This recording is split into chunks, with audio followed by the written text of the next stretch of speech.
Hey friends, it's your witch Amit with readings, Reiki, and wellness at Healing is Limitless. I first want to preface this video by saying no witch needs to feel like they don't have enough.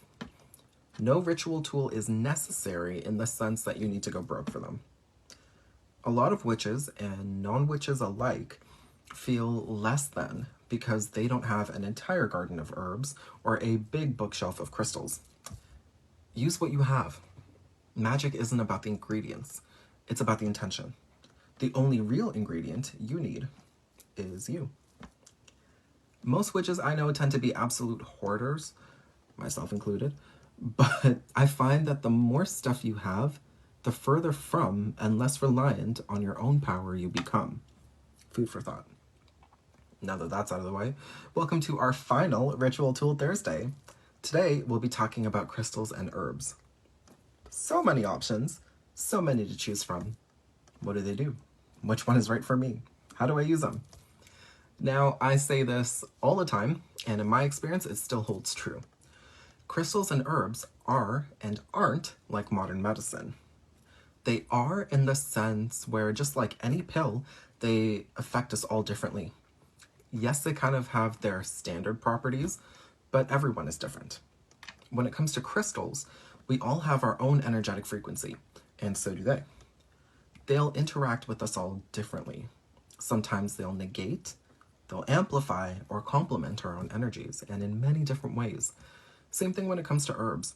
We all have different reactions to anything we come in contact with.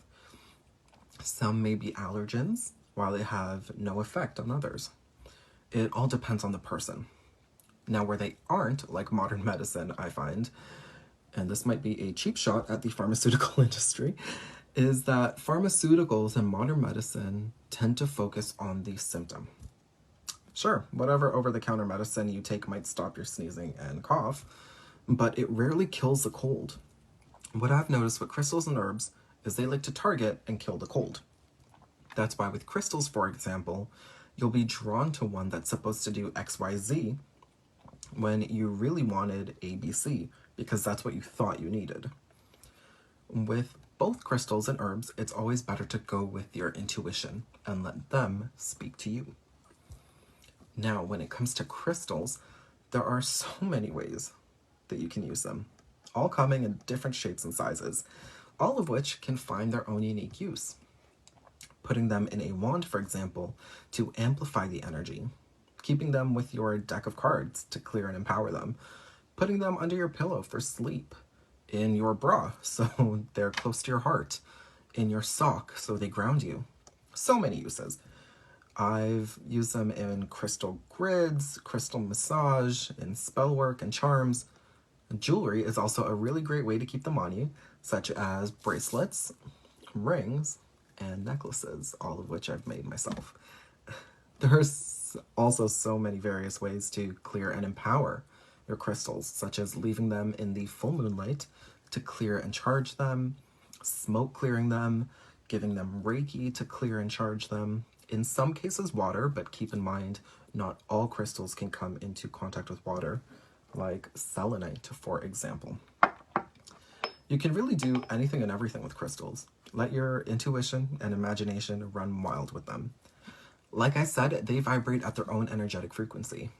Now, we've learned in like grade 3 science that even in solid matter, the atoms vibrate. Take that with the geological makeup of the crystal, and you have a very unique power bank when coupled with your own energy. A common myth is that raw crystals tend to be more powerful because they're in a more natural state compared to polished crystals. I personally haven't found a difference in their potency.